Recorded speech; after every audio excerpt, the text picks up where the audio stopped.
New life academy में आपका स्वागत है। मैं प्रियंका। आज मैं आपको हिस्ट्री पढ़ाऊंगी और हिस्ट्री में आपको इतिहास के दो आयाम पक्ष बताऊंगी। चलिए आइए पढ़ते हैं। तो देखिए, इतिहास के दो आयाम या दो पक्ष, इंग्लिश में से बोलेंगे टू एस्पेक्ट्स ऑफ हिस्ट्री। एक है उज्जवल पक्ष, एक अंधकारमय पक्ष। हर चीज का दो ना दो पक्ष होता है, ठीक उसी प्रकार इतिहास के भी दो पक्ष है, उज्जवल पक्ष, एक अंधकारमय पक्ष। उज्जवल पक्ष मतलब सकारात्मक पक्ष। चलिए देखिए, उज्जवल पक्ष के अंतर्गत वे पक्ष आते हैं जो भारत के गौरवमय इतिहास को बताते हैं। उज्जवल पक्ष के अंतर्गत वे पक्ष आते हैं जो भारत के क्या भविष्य, भारत के जो भविष्य में ना जो उज्जवल हुए हैं, जो कि भारत के भविष्य के गौरवमयी पक्ष को बताते हैं। गौरवमयी क्या, जो अच्छाई पक्ष था, जो हमारे भारत में काफी अच्छे अच्छे कार्य हुए, उसको बताते हैं।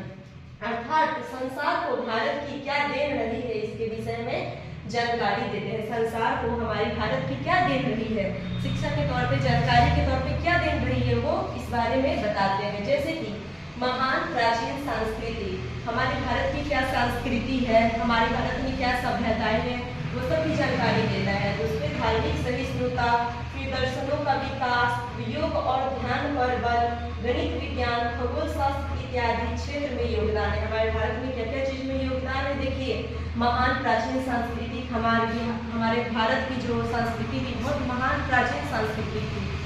और धार्मिक सहिष्णुता, दर्शनों का विकास, योग और ध्यान पर बल। पहले क्या भारत से ही योग और ध्यान शुरू हुआ है, परंतु हमारे भारत के लोग इस चीज को नहीं अपने, आज विदेश में आप जाके देखिए योग को अपना रहे हैं। ये कहाँ से शुरू हुआ है, इसकी शुरुआत कहाँ से हुई है? शुरुआत इसकी हुई है भारत से ही। जैसे महात्मा जो बुद्ध है, गौतम बुद्ध जो है, उन्होंने योग से ही क्या चीज की प्राप्ति की थी, ज्ञान की प्राप्ति की थी। तो शुरू कहाँ से हुआ है, तो भारत से ही हुआ है। गौतम बुद्ध कहाँ के थे, तो भारत से ही थे, परंतु आज लोग इस चीज को नहीं अपना पा रहे, धीरे धीरे विदेशी लोग इस चीज को अपना रहे हैं। तो ये है आपके उज्जवल पक्ष। और अंधकारमय पक्ष के अंतर्गत देखिए, जैसे अंधकारमय पक्ष, परंतु इतिहास के अंधकारमय पक्ष के अंतर्गत वे बुराइयां आती है जो हमारे अतीत की विभिन्न चरणों में देखी जाती है। इतिहास के अंतर्गत अच्छे पक्ष भी थे तो बुराइयां भी थी। चलिए इन बुराइयों के बारे में देखते हैं। जैसे जन्म आधारित वर्ण व्यवस्था, इसका मतलब समझ रहे हैं आप, जन्म आधारित वर्ण व्यवस्था।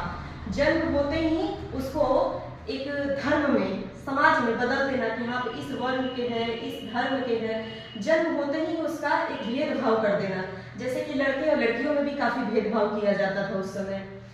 बाल विवाह, 12 साल के बच्चे को 8 साल के बच्चे को विवाह कर दिया, जिसके पास कोई बुद्धि नहीं थी, खेलने की उम्र में उन लोगों का विवाह हो जाता है।